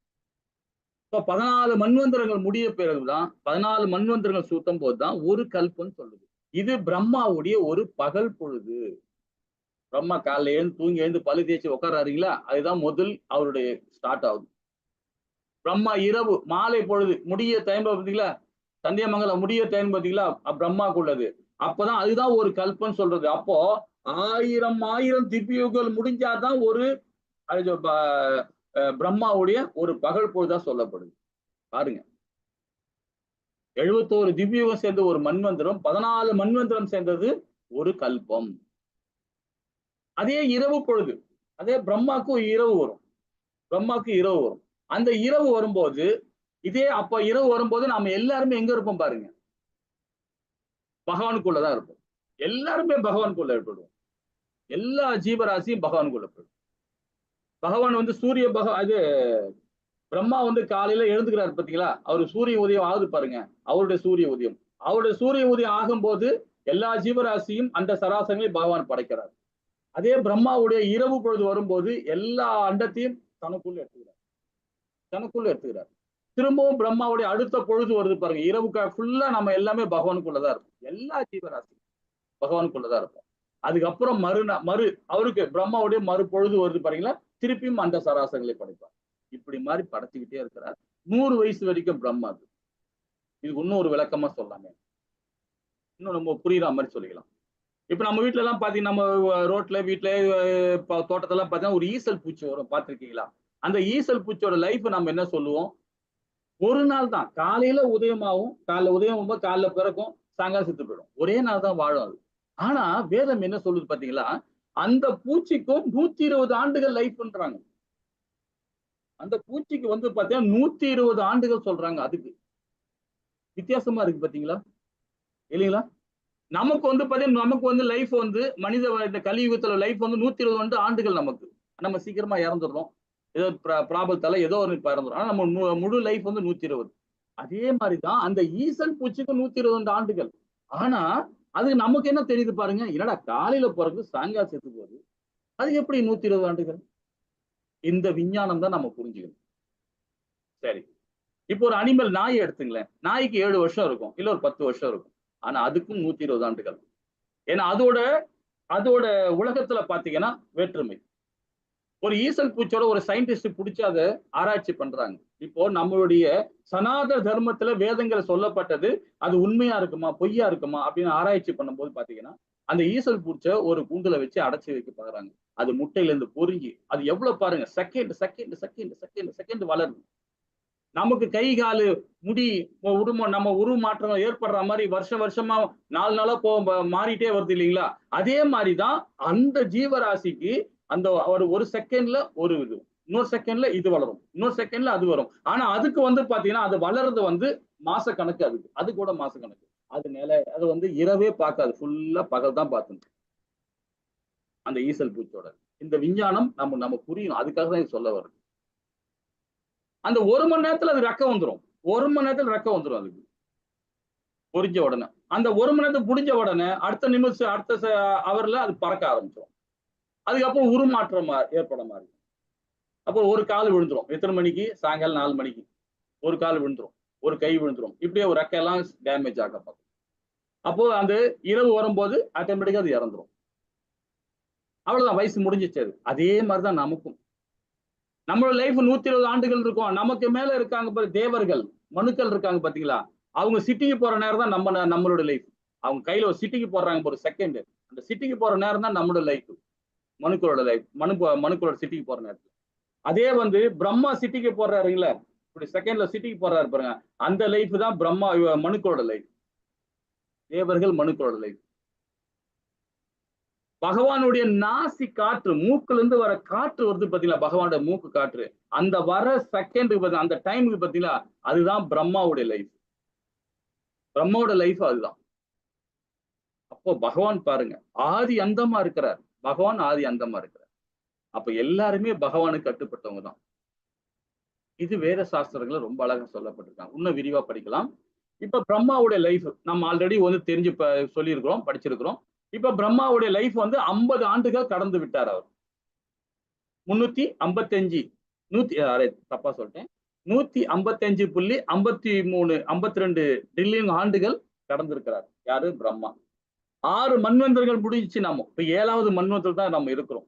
அப்போ மன்வந்தத்தோட லைஃப் பாருங்க, 1151.4285 மில்லியன் இயர்ஸ் வந்து கடந்து வந்திருக்கார் மண் வந்து. 4 யுகங்கள் பாருங்க, சுழற்சி பாருங்க, 27 சுழற்சிகள் வந்து பாத்தீங்கன்னா 116.6400 மில்லியன் ஆண்டுகள் நம்ம கடந்து வந்திருக்கு 27 சுழற்சியில. சத்தியுகம் திராதயுகம் பாத்தீங்கன்னா 3.888 மில்லியன் ஆண்டுகள் கடந்து வந்திருக்கிறோம். கலியுகத்தில் கடந்து விட்ட ஆண்டுகள் பாத்தீங்கன்னா இந்த யுகத்துல கலியுகத்துல 5117 ஆண்டுகள் நாம கடந்து வந்திருக்கிறோம். அப்ப பிரம்மாவுடைய வாழ்க்கை பாருங்க, அவருடைய லைஃப் 155.522 மில்லியன் இயர்ஸ் அவர் பிரம்மாவை கடந்து வந்திருக்கிறார்.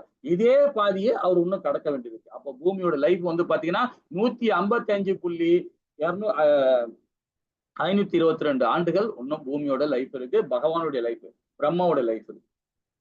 இப்ப மனுக்களோட பார்ப்போம். 4 யுகங்கள் 27 சுழற்சிகள் 116.6400 மில்லியன் இயர்ஸ் வந்து மனுக்கள் கடந்து வந்திருக்கு. இன்னும் கடக்க வேண்டியது இருக்கு.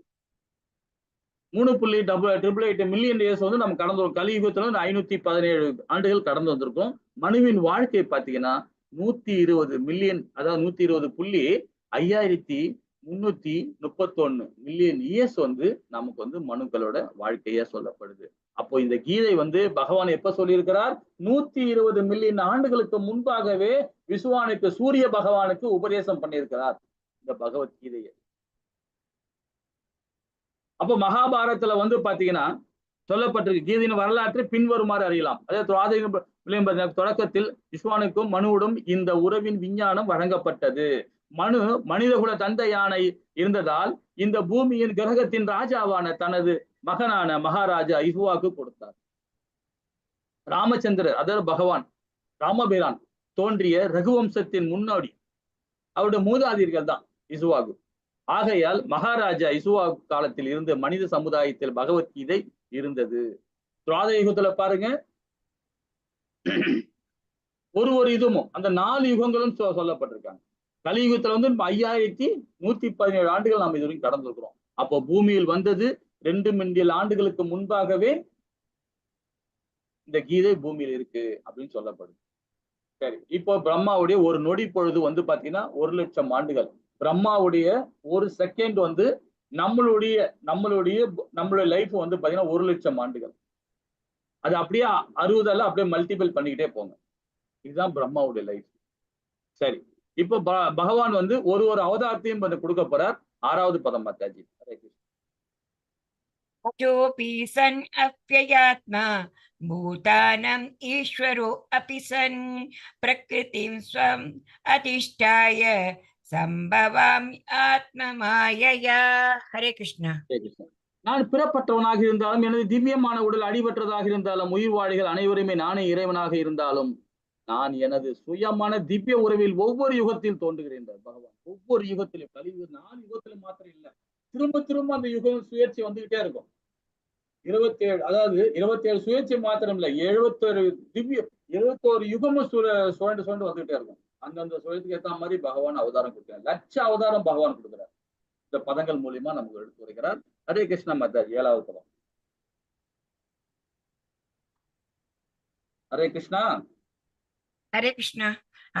யதா யதா ஹி தர்மஸ்ய க்ளானிர்பவதி பாரத அப்யுத்தானம் அதர்மஸ்ய ததாத்மானம் ஸ்ருஜாம்யஹம். ஹரே கிருஷ்ணா. ஹரே கிருஷ்ணா. யாராவது ஸ்லோகம் படிக்கிற இன்ட்ரெஸ்ட் இருந்தா படிங்க, கொஞ்சம் முன்ன பின்ன இருந்தாலும் பரவாயில்ல, அட்ஜஸ்ட் பண்ணலாம். ஹரே கிருஷ்ணா. ஏன்னா இது ரொம்ப இம்பார்ட்டன்ட் ஸ்லோகம்லாம் வரும் இதுல. ஹரே கிருஷ்ணா. எப்பொழுதெல்லாம் எங்கெல்லாம் அதாவது தர்மம் சீர்குலைந்து அதர்மம் ஆதிக்கம் செலுத்துகிறதோ பரதகுல தென்றலே அப்போதெல்லாம் நான் தோன்றுகிறேன். ஒண்ணு இல்லை, இந்த படத்துல பாருங்களேன், தேவகி தாயாரும் வாசுதேவரும் 2 பேருமே பகவான் கிருஷ்ணருடைய தாய் தந்தையர் வராங்க. திருமணம் ஆகி அப்பதான் வந்து ஊர் உள்ளே வராங்க, ரதத்துல வராங்க. அது ரதம் ஓட்டுறதே இவன் தான், ரதத்துல உட்காந்து கம்சன் தான் வரான். ஆனா அசுரி வந்து அவனுக்கு காதுல சொல்லுது, அவனோட பிள்ளைகள் உன்னை கொல்லுவாங்க, 8வது பிள்ளைகள் உன்னை கொல்லுவாங்க சொன்ன உடனே அந்த வர யாத்திரையிலேயே அவனை வந்து தன்னுடைய சகோதரியை கொல்ல வரான். அப்ப எந்த அளவுக்கு அதர்மம் ஆயிடுச்சு பாருங்க. அவனுடைய மகனான அவன் கையால நான் இறக்குறேன்னா அதுவே முத்திடான்னு நினைக்கிறவன் தான் தர்மவான். ஆனா அவன் பையன் என்ன கொல்லணுமா, அதுக்குள்ள நான் ஏன் வெயிட் பண்ணணும், அவளை நான் கொன்னுடுறேன் அப்படின்னு போறான். எந்த அளவுக்கு அதர்மம் பாருங்க, இல்லைங்களா?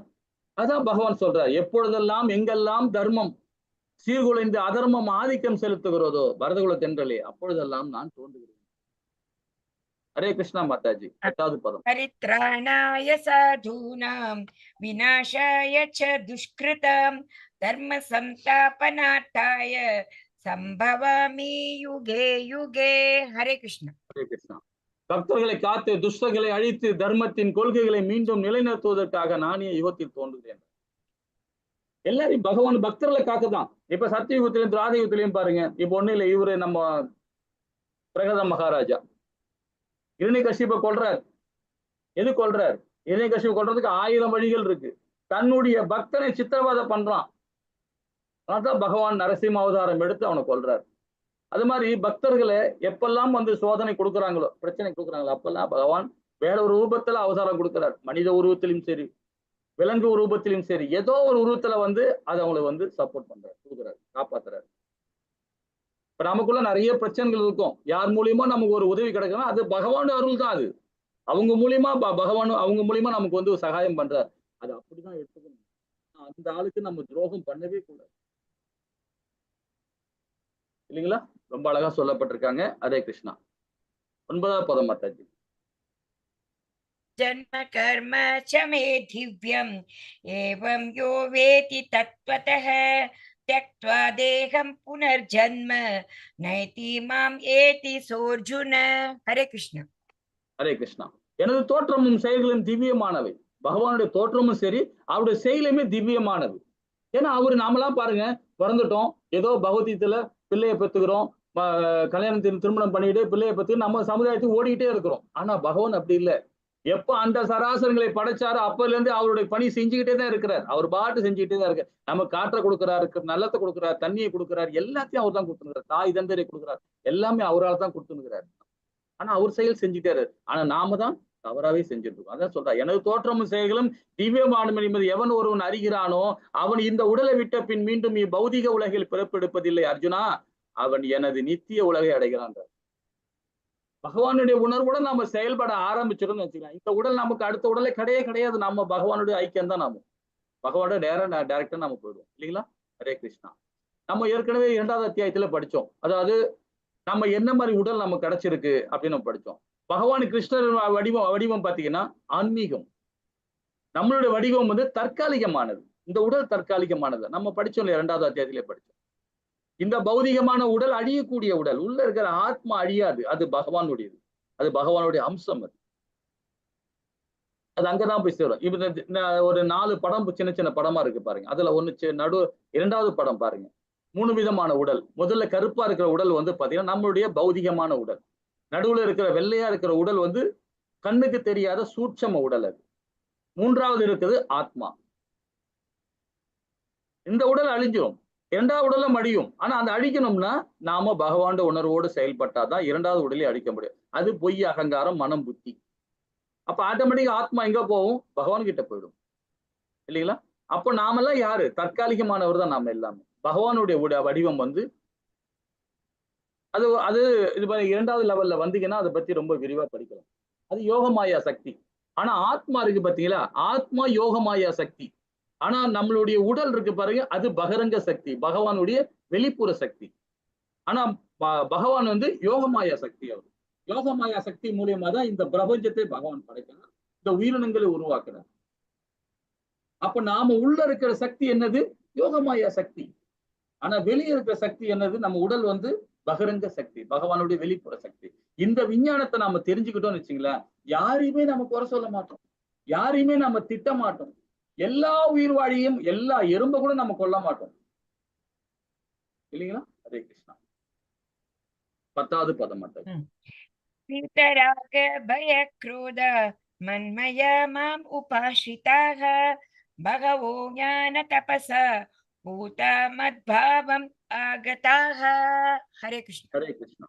பற்றுதல், பயம், கோபம் பெற்றிருந்து விடுபட்டு முழுவதும் எண்ணில் நாயத்தின்றார். பற்றுதலை நம்ம என்ன சொல்றோம்? அந்த பற்றுதல்னால மோகம் உருவாகுது, காமம் உருவாகுது, அதனால பயம் உருவாகுது, அதனால கோபத்தை நம்ம உருவாக்குது, இல்லைங்களா? அதுல இருந்து விடுபட்டு இருக்கணும்.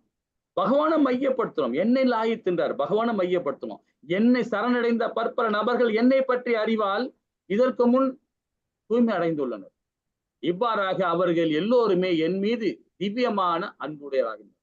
பகவான் அருளோட நாமும் எந்த காரியமே உட்கார்ந்தாலும் எழுந்தாலும் நின்னாலும் போனாலும் சாப்பிட்டாலும் தூங்கினாலும் எதை பண்ணாலும் சரி பகவான் அருளால பண்ணணும். பகவானை மையப்படுத்தணும், பகவானை நினைச்சு செய்யணும். எல்லா செயலுமே பகவானுக்கு நம்ம ஆஃபர் பண்ணிடணும் இல்லைங்களா? ஹரே கிருஷ்ணா. 12வது பதம் மாதாஜி. காங்ஷந்த கர்மணாம் சித்திம் யஜந்த இஹ தேவதாஹ क्षिप्रं हि मानुषे लोके सिद्धिर्भवति कर्मजा. हरे कृष्ण. ஹரே கிருஷ்ணா. பலன் தரும் செயல்களில் வெற்றியை விரும்பும் இவ்வுலக மனிதர்கள் தேவர்களை வழிபடுகின்றனர். இவ்வுலகில் அத்தகைய செயல்களை விரைவில் பலன் கிடைப்பது உண்மையே. ரொம்ப அழகா சொல்றாரு பாருங்க பகவான். சரி, நம்ம கீழே அவர் பகவானுக்கு கீழே யார் இருப்பான்? தேவர்கள் இருக்காங்க. ஏன்னா அவங்களும் பகவானால படைக்கப்பட்டவங்க தான். அவங்களுக்கு ஒரு முன்னுரிமை கொடுக்கிறோம். ஆனா அந்த பலன் தற்காலிகமானது தான், அது நிரந்தரமானது இல்லை. இன்னொன்னு சொல்றாரு பாருங்க. இப்ப நம்மளுடைய மூதாதிகளை நம்ம வணங்குறோம். நம்மள பாட்டனார், முப்பாட்டனார், தந்தையார், தாயார் நம்ம வணங்குறோம். வணங்கும் போது கடைசி வரைக்கும் அவங்களே வணங்கிட்டே இருந்தோம்னா நம்ம பித்ருலோகம் போவோம். அதே தேவர்களை வழிபாடு பண்ணும்போது பாத்தீங்கன்னா எந்த தேவர்கள் வழிபாடு பண்றோமோ அந்த லோகத்துக்கு போகும். இப்ப பிரம்ம தேவர் இருக்கார், அவரு ஒரு தேவர் தான். அவர் நம்ம வழிபாடு பண்றோம்னா பிரம்மலோகம் போகும். இந்திர பகவானை வழிபாடு பண்றோம்னா இந்திரலோகம் பண்ணுவோம். சிவலோகத்தை பண்றோம்னா சிவலோகம் போகும். சோ இந்தந்த யோகங்களை போறோம். ஆனா திரும்பவும் இங்கதான் வருவோம். அந்த தேவர்கள் வழிபாடு பண்ணும்போது அந்த லோகத்துக்கு போவோம், ஆனா திரும்பவும் இங்கதான் வருவோம். ஆனா அதே பகவானுக்கு வழிபாடு பண்ணும்போது பாத்தீங்கன்னா நாம திரும்பவும் இங்க வரப்போறது கிடையாது, வைகுந்தம் தான். இதுக்கு ஒரு உதாரணம் சொல்லலாம். 6வது அத்தியாயத்துல அஷ்டாங்க யோகத்துல பகவான் சொல்றார். என்ன சொல்றாரு பாத்தீங்கன்னா, சத்துவ குணத்துல இருந்து, அதாவது ஒரு பிராமண கோலத்துல இருக்கிறவன் பயபக்தியோட என்ன அனுசரிச்சு செயல்படுவான். ஆனா அதுக்கும் நம்ம 6வது அத்தியாயத்துல விரிவா படிக்கலாம் அதை பத்தி. இப்போ சின்ன ஒரு விளக்கம் சொல்றேன். அந்த பிராமண கோட்டில இருக்கவன் என்ன பண்ணுவான்னா, நிறைய வேதங்கள் படிக்கிறதுனால அவன் என்ன பண்ணுவான், திமிராயிடும், கர்வம் வந்துடும். ஆட்டோமேட்டிக்கா வரும். இப்ப நிறைய பேர் அப்படிதான் இருப்பாங்க. ஒரு டாக்டர் படிச்சவன், ஒரு அட்வொகேட் படிச்சவரு, ஒரு பெரிய உத்தியோகத்துல இருக்கவரு, அவர் லைட்டா ஒரு கர்வம் வந்துடும். ஒரு கலெக்டரா இருக்கவர் என்ன பண்ணுவாரு, அவர் மக்களுக்கு சமுதாயம் செய்யறதான் அவர் அந்த தொழில படிச்சிருக்கிறார். ஆனா அவர் என்ன பண்றாரு, ரொம்ப அழகா போறார், ரொம்ப அழகா வர நான் கலெக்டர்னு போறாரு. ஒரு டாக்டர் படிச்சவன் நான் உயிரை காப்பாத்துற ஒரு சமுதாயத்துக்கு தொண்டு செய்யற வரோம்னு நினைக்கிறானா டாக்டர்? அறிவு இல்லைங்களா? ஒரு வக்கீலுக்கு படிச்சவன் சட்ட திட்டங்களை ஃபாலோ பண்ணணும், கரெக்டா மக்களுக்கு சமுதாயத்துக்கு தொண்டு செய்யணும்னு நினைக்கிறாங்களா? நினைக்கல. இருக்கிறாங்க 1000 பேர்ல ஒருத்தர் இருப்பாங்க, 2 பேர். அப்ப எல்லாமே என்ன ஆச்சு பாருங்க, பௌதிகம் அதிகமாயிடுச்சு. ஏன்னா அது மேல பணம் ஆசை. அதே மாதிரிதான் தேவர்கள் வழிபாடு பண்ணும்போது பாத்தீங்கன்னா நம்ம ஒண்ணு இல்ல, வாயு தேவன் நம்ம வணங்கும் போது பாத்தீங்கன்னா நமக்கு உடல்ல உள்ள மாற்றங்கள் ஏற்படும். சூரிய பகவானை வணங்கினா நமக்கு எல்லா விதமான இதுகளும் போயிடும். சந்திர பகவானை வணங்கினா நமக்கு நல்ல ஒரு வாழ்க்கை கிடைக்கும். அப்படி இப்படின்னு ஒரு தேவர்கள் வழிபாடு பண்ணுவாங்க. ஆனா அது எல்லாமே ஒரு எல்லைக்கு உட்பட்டதான். அது திரும்ப தான் 6வது அத்தியாயத்துல என்ன சொல்றாரு பாத்தீங்களா, நீ நல்ல பாவமே பண்ணாம புண்ணியமே பண்ணியிருப்பான். யாரு? பிராமண கோயிலுக்குள்ள உள்ளவன் புண்ணியம் தான் பண்ணியிருப்பான். ஆனா அவன் என்ன பண்ணுவான்னா, நேரா அவன் இறக்கும் போது, இறந்த பிறகு நேரா சொர்க்கம் தான் போவான். சொர்க்கம் தான் போவான், வைகுந்தம் போக மாட்டான், சொர்க்கம் தான் போவான். சிவலோகம் போக மாட்டான், பிரம்மலோகம் போக மாட்டான், சொர்க்கம் போவான். சொர்க்கத்துல போனவனே என்ன பண்ணுவாரு, அவர் எவ்வளவு புண்ணியம் பண்ணியிருக்காரோ அந்த புண்ணியத்தை கழிஞ்ச பிறகு அவனை இந்த தெத்தி விட்டுருவான், கீழே போடான்ட்டுவான். கீழே போய் திருப்பி மனிதனா பிறப்போ, நீ என்ன புண்ணியம் பண்ணியோ அந்த புண்ணியத்துக்கு தான் உடல் கிடைக்கும், ஓடி போடுன்றான், தெத்தி விட்டுருவான். திருப்பி நேரம் என்ன பண்ணுவாரு, போன ஜென்மத்துல என்னென்ன புண்ணியம் பண்ணாரோ அதுக்கேற்ற மனித உடல் கிடைக்கும். அது 6வது அத்தியாயத்துல சொல்றாரு பகவான். என்ன சொல்றாரு, நீ புண்ணியமே பண்ணிருந்தேன்னா ஒரு நல்லோர் குடும்பத்துல உன்னை பிறக்க வைக்கிறேன், ஒரு செல்வந்தர் குடும்பத்துல பிறக்க வைக்கிறேன், ஒரு கல்வியாளர் குடும்பத்துல பிறக்க வைக்கிறேன், ஒரு மகான் குடும்பத்துல பிறக்க வைக்கிறேன். நாம என்ன காரியம் பண்றோமோ. ஆனா இதெல்லாம் நமக்கு தேவையா? இதெல்லாம் மோக பக்தி. இந்த பக்தி நமக்கு வேண்டாம். பிரேம பக்தி இருக்கணும். பகவான், அதுதான் நம்முடைய தர்மம். பகவான் உணர்வோட நம்ம செயல்பட்டோம்னா இந்த பக்தியே நம்ம தேவையில்லை. நேரா பகவான் அதுதான் சொல்றாரு. பலன் தரும் செயல்களை வெற்றியை விரும்பும் இவ்வுலக மனிதர்கள் தேவர்களை வழிபடுகின்றனர். இவ்வுலகில் இத்தகைய செயல்களுக்கு விரைவில் பலன் கிடைப்பது உண்மை என்றார். பலன் கிடைக்கும், உடனே பலன். 13வது பதம் என்ன சொல்றது பாப்போமா? ஹரே கிருஷ்ணா. சாதுர்வர்ண்யம் மயா சிருஷ்டம் குணகர்ம விபாஷக தஸ்ய கர்த்தாரம் அபிமாம் வித்ய கர்த்தாரம் அவ்யயம். ஹரே கிருஷ்ண. 3 விதமான இயற்கை குணங்கள். 3 விதமான இயற்கை குணங்கள் பாத்தீங்கன்னா முக்குணங்கள் சொல்லப்படும். அது முக்குணங்கள்னா சத்துவகுணம், ரசோகுணம், தமோகுணம். சத்துவகுணம்ன்றது ஒரு பிராமண குவாலிட்டி. ரசோகுணம்ன்றது பேராசை குணம், அது சத்திரியனும் வைஷ்யனும் உள்ளது. தமோ குணங்கள் சூத்திர குணங்கள் சொல்ல. சோ இந்த 3 குணங்களும் பாருங்க, எவன் ஒருவன் 3 குணத்துல இருக்கிறான்றத பாருங்க. நம்ம பிறப்புல சொல்லப்படல, நம்ம செயலால செய்யறோம். இவற்றை செயலில் ஏற்ப மனித சமுதாயத்தில் 4 வகை பிரிவுகள் என்னால் ஏற்படுத்தப்பட்டன. முக்குணங்கள் நல்ல குணம், கெட்ட குணம், கேடுகட்ட குணம். தப்பான குணங்கள் தமோ குணம். நாம என்ன செயல்படுறோமோ அதுதான் நம்மளுடைய வர்ணங்களும் உருவாக்கப்படுது. அப்போ இம்முறையை படைக்கப்பட்டவன் நானாயினும் மற்றற்ற, அதாவது என்னை செயலுக்கு அப்பாற்பட்டவனாக அறிந்து கொள்கின்றார். இதை நான் படைக்கப்பட்டதுதான், ஆனா நீ செய்யற செயல்னாலதான் நீ அனுபவிக்கிற, நீ செயல்னாலதான் அடுத்த பிறகு உனக்கு கிடைக்குது. இதுக்கு எனக்கு அதுக்கு சம்மந்தமே இல்லை. இதை மட்டும் புரிஞ்சுக்கணும். ஆனா நம்ம என்ன பண்றோம், கோவில போய் உட்காந்துக்கிட்டு அங்க போய் அழுகுறோம். என்ன அழுகுறோம், நமக்கு பிரச்சனை ஆகி போச்சு, என் பையன் கல்யாணம் ஆகலையே, என் பையனுக்கு வீடு வாங்கி கொடுக்கணுமே, படிக்கணுமே அப்படின்னு சொல்லிட்டு அங்க போய் அழுகுறோம்.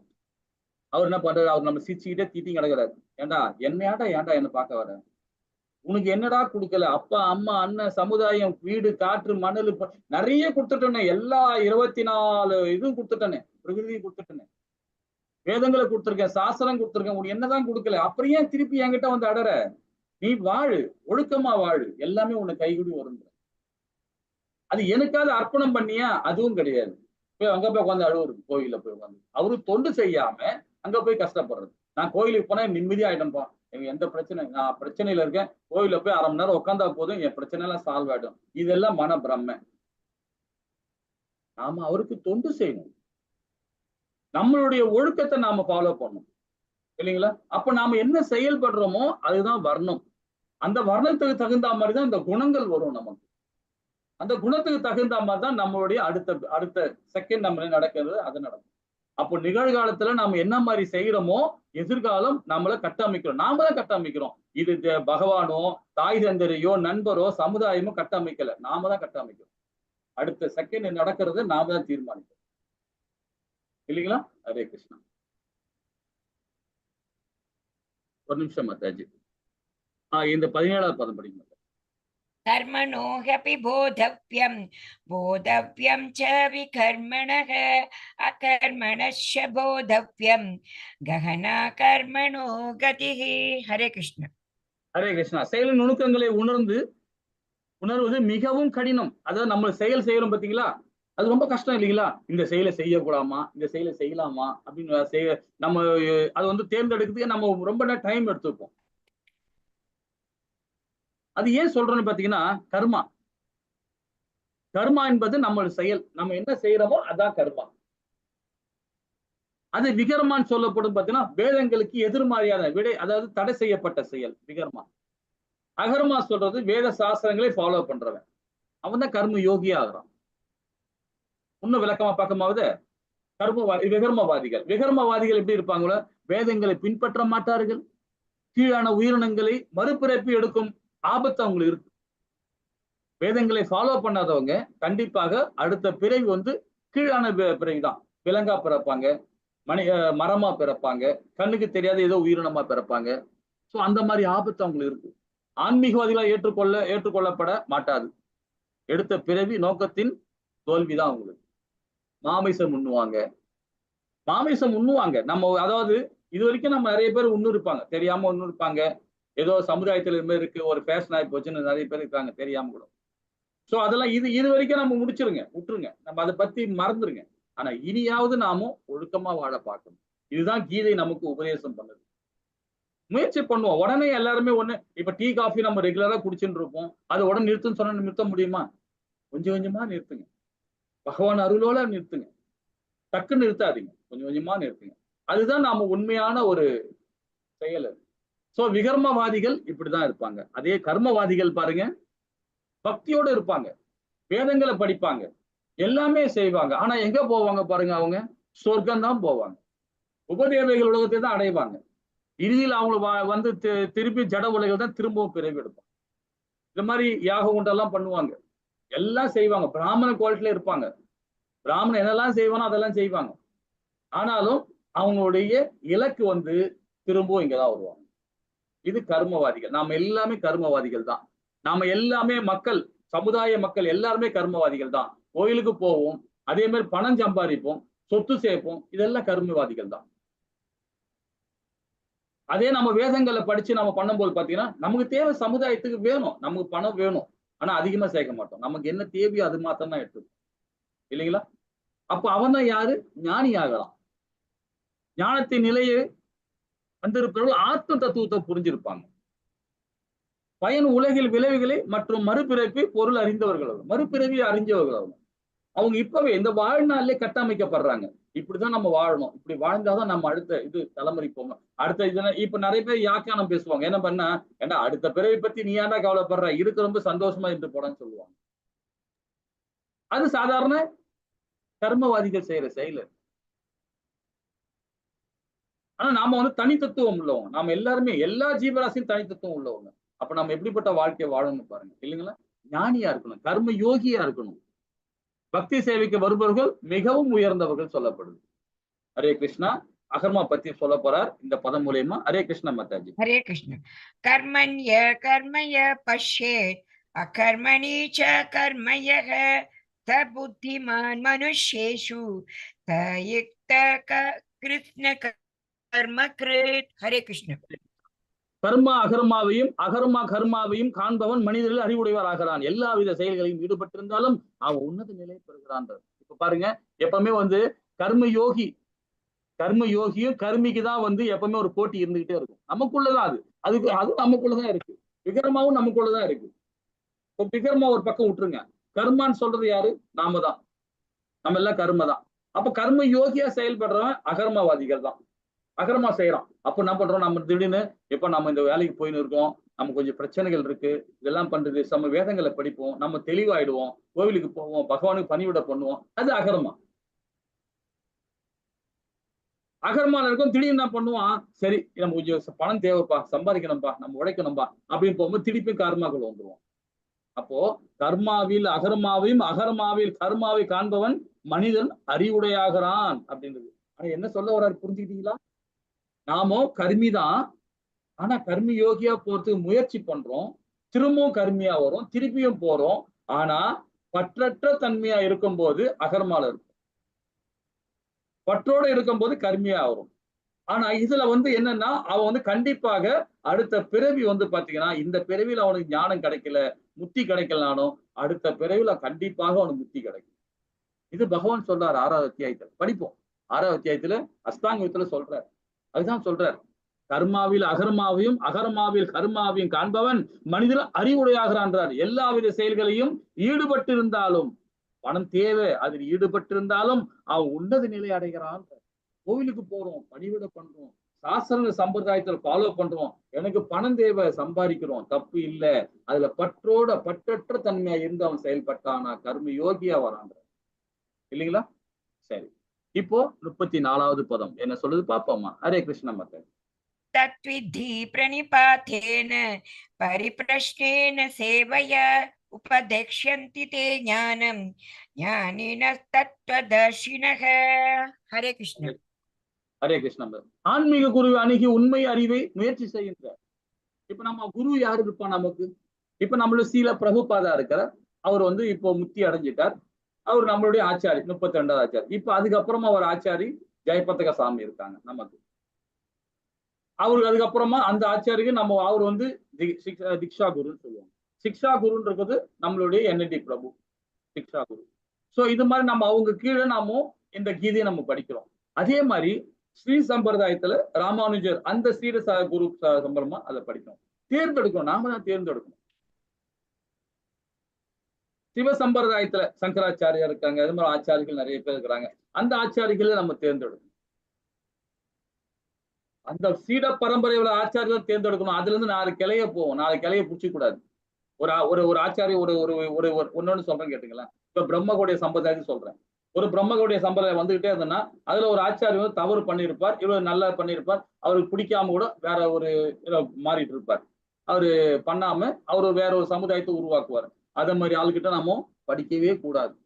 இந்த ஆச்சாரிகள் சீட பரம்பரை வர ஆச்சாரிகள் இருக்காங்க பாத்தீங்களா, அவங்களதான் நம்ம ஃபாலோ பண்ணணும். அது மாதிரி நிறைய பேர் இருக்கிறாங்க. அதுதான் பகவான் சொல்றார். அவர் அவதாரம் கொடுக்கும் போதெல்லாம் ஒரு குருவை தீர்மானிப்பார். பகவான் கிருஷ்ணருக்கும் ஒரு குரு இருக்கிறார், ராமபிரானுக்கும் ஒரு குரு இருக்கிறார், எல்லாருக்குமே ஒரு குரு இருக்கார் இல்லைங்களா? ஆன்மீக குரு அணுகி உண்மையான அறிய முயற்சி செய், அடக்கத்துடன் அவரிடம் கேள்வி கேட்டு அவருக்கு தொண்டு செய். உண்மையை கண்டறிபவர்கள் தன்னுணர்வு பெற்ற ஆத்மாக்கள் உனக்கு ஞானத்தை அளிக்க முடியும். தன்னுணர்வு பெற்ற ஆத்மாக்கள், ஏன்னா பகவானுடைய முக்கியமான இடத்துல இருக்கிறாங்க. நமக்குலாம் அவங்க போஸ்ட் மேன் மாதிரி. அவங்க நம்மளுடைய நல்லது கெட்டதை கொண்டு போய் சேர்க்கறது அவங்கதான். நம்ம நினைக்கிறோம், நான் கோயிலுக்கு போனா நம்ம தனிப்பட்ட ஆத்மா நான் பகவான் நினைச்சு செஞ்சேன்னா அது பலனே இருக்காது. ஒரு ஆச்சாரி கிட்ட அவங்க கிட்ட சரணாகதி அடைஞ்சு அவங்க மூலியமா நாம தீட்சை வாங்கிட்டு பகவானை வழிபாடு பண்ண வச்சுக்கலாம். அதுதான் அதி உத்தமம். அதி உத்தமம். அது சுயமா நாம ஒரு கீதை புக்கை வாங்கி படிச்சுன்னு வச்சுக்கலாம், அந்த ஞானம் நமக்கு ஏறாது. படிக்க டைம் தான், கால விரயம் தான் வேஸ்ட் நமக்கு. அதே ஒரு ஆச்சாரிகள் சொல்படி நாம கேட்டு அதை நடந்து போனோம்னு வச்சுங்களேன், அந்த ஞானம் உயர்ந்த ஞானம். இதுதான் பகவத்கீதையிலே பகவான் சொல்றாரு. குரு அனுசரிங்க, குரு கிட்ட போய் சரணாகதி அடைங்க. அவர் கொடுக்குற ஞானம், அந்த ஞானம் தான் எனக்கு நான் உங்களுக்கு அந்த பலன் கொடுக்குறேன்றது. அப்ப எல்லா ஆத்மாக்களும் சரி நம்ம தீட்சை எடுத்துக்கணும். அதுக்குதான் நம்மள குறிக்கோளா இருக்கணும். அது அந்த பலன் தான் பகவானுக்கு போய் நமக்கு சேரும் இல்லைங்களா? ஹரே கிருஷ்ணா. இதோட இந்த அத்தியாயம் முடிக்கிறோம். ஹரே கிருஷ்ணா. 1ல இருந்து 10வது பதம் பகவான் கிருஷ்ணரை பற்றி ஆழ்நிலை அறிவு படிச்சோம். பகவான் கிருஷ்ணன் அனைத்து பாதைகளும் குறிக்கோளும் வர்ணாசிரம அமைப்பையும் உருவாக்குறம் இருக்கிறார். 11ல இருந்து 15வது பதம் கர்ம யோகத்துல கர்மால எப்படி படிச்சோம் பாருங்க.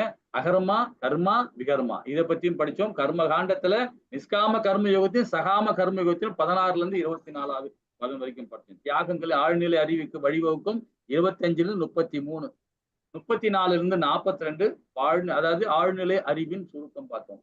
ஹரே கிருஷ்ணா. வாஞ்ச கல்பதராய கிருப சிந்தேவ சபதநானாம் பாவனி வைஷ்ணவி நமோ நமக. ஜெய் ஸ்ரீ கிருஷ்ணா சைத்தன்யா பிரபு நித்யானந்த ஸ்ரீ அத்வைத கதாதார சிவாசாதி கௌர பக்த விருந்த கி ஜெய்.